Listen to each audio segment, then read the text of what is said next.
Voices abounded on Laurel Halo's 2017 album Dust. Voices sung and simpered, voices repeating isolated Japanese words, voices intoning consonant-rich, ASMR-inducing phrases. The album probed at what exactly the voice could do if split apart and rearranged like any other piece of machinery. It destabilized the voice's traditional role as pop music's emotional core. Because the Michigan-born, Berlin-based artist tends to ricochet so rapidly between styles from album to album, avant-pop on her 2012 debut LP, minimal techno on the next, it should come as little surprise that her latest, Raw Silk Uncut would, omits the voice entirely. If Dust was a series of cubist portraits, fragmenting the human into new and startling shapes, then Raw Silk is a collection of unpopulated landscapes, pristine and placid in their emptiness. The sense of restlessness that has characterized Halo's work to date subsides on Raw Silk. She is no longer so invested in parrying attention from one moment to the next, she'd rather linger on one set of chords, one simple melody, or an unusual percussive pattern. The record begins meditatively on the title track, whose name derives from Ursula Le Guin's translation of an ancient Taoist text. What works reliably is to know the raw silk, hold the uncut wood. Need little, want less. An organ tone maps a soothing chord progression frosted with synthesizer pads and streaked by low notes from guest cellist Oliver Coates. It is the first of the two 10-minute tracks that open and close the record, and it preempts Raw Silk's more jittery middle section by inducing a state of stillness. There's no percussion, no sense of divided time beyond slow variations on a theme. The title track's glacial unspooling gives way to four short-form songs that find ample common ground between avant-garde jazz and ambient experimentalism.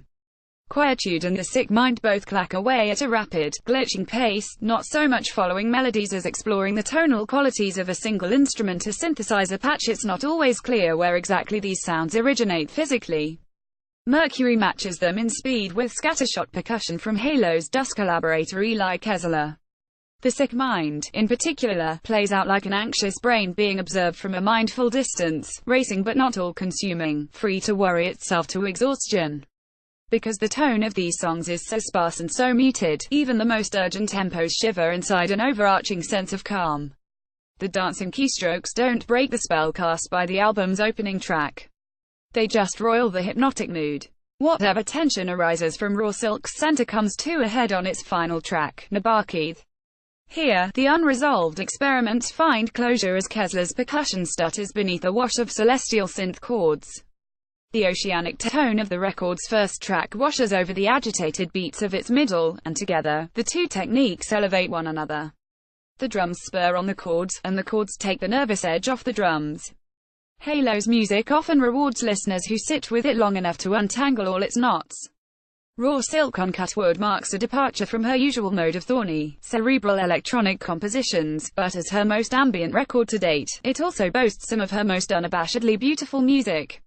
The closing measures of Nabakeith feel like a revelation of sorts, a moment of surrender after so much searching. More than her previous albums, Raw Silk pursues a cohesive, linear narrative structure. It doesn't aim to unseat the listener's frame of reference, only to follow its own threads to the end. Rather than probe or distort the bass structure of the music's making, Halo lets it glow for the sake of glowing.